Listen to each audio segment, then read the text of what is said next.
ही पेरूचा आपला दुसऱ्या वर्षाचा प्लॉट आहे. त्याच्यावरती आपण आत्तापर्यंत 25,000 फॉर्म बसवले. आता या आठवड्यात साधारणपणे रविवारपासून आणखी 15,000 फॉर्म बसतील. 900 झाडांचा प्लॉट आहे.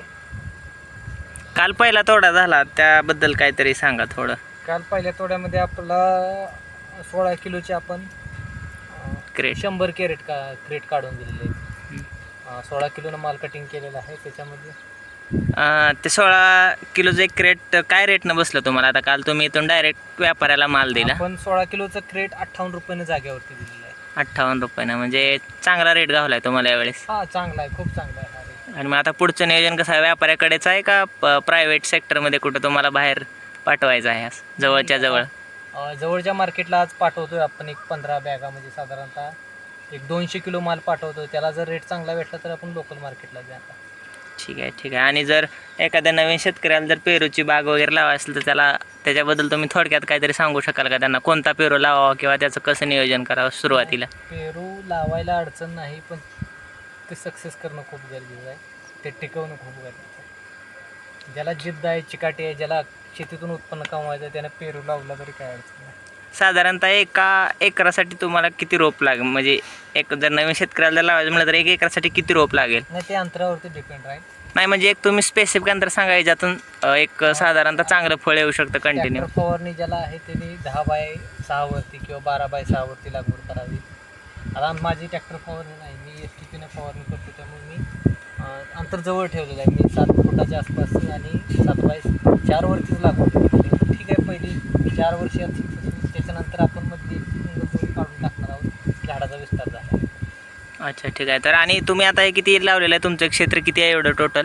हे आता टोटल 26 गुंठे क्षेत्र भरते माझे. याच्यामध्ये आता 850 प्लॅन्ट बसवलेले. ठीक आहे. आणि 850 मध्ये एक 50-60 सोडा इकडे तिकडे खराब झाले. हे जरी आपण सोडले तरी ॲव्हरेज 800 रुपये तुमच्याकडं.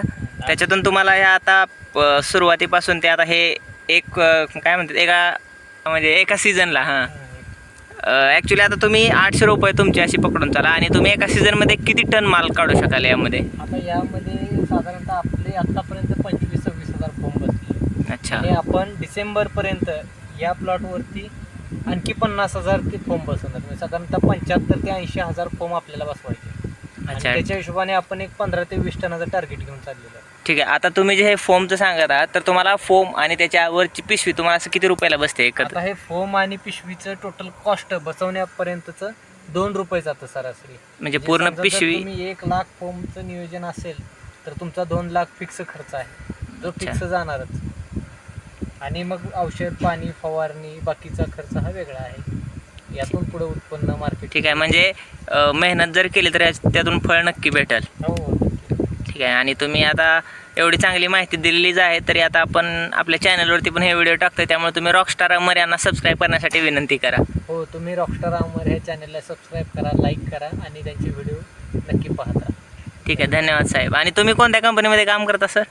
मी क्लासिक ॲग्रोला काम करतो. ठीक आहे, ठीक आहे. धन्यवाद सर. आणि तुमचं खताचं दुकान पण आहे, त्याबद्दल पण थोडं सांगा, म्हणजे जर कोण जवळचे असतील तर ते अजून तुमच्याकडे येतील. तुमचा ॲड्रेस वगैरे सांगा तुमच्या दुकानाचा.